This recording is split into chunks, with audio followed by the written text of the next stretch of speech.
করে ইনশাআল্লাহ। তারা দূর দূরান্ত থেকে অনেক কষ্ট করে এসছেন, মাগরিবেরও ওয়াক্ত হয়ে যাচ্ছে।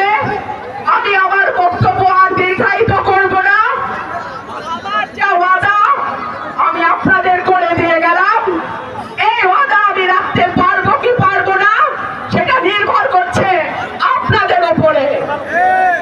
আপনারা যদি ভোট দিয়ে আমাকে নির্বাচিত করেন, আমি আমার শেষ রক্তবিন্দু দিয়ে এই সরাইলের মাটির সেবা করে যাওয়ার চেষ্টা করবো ইনশাআল্লাহ। সবাইকে অসংখ্য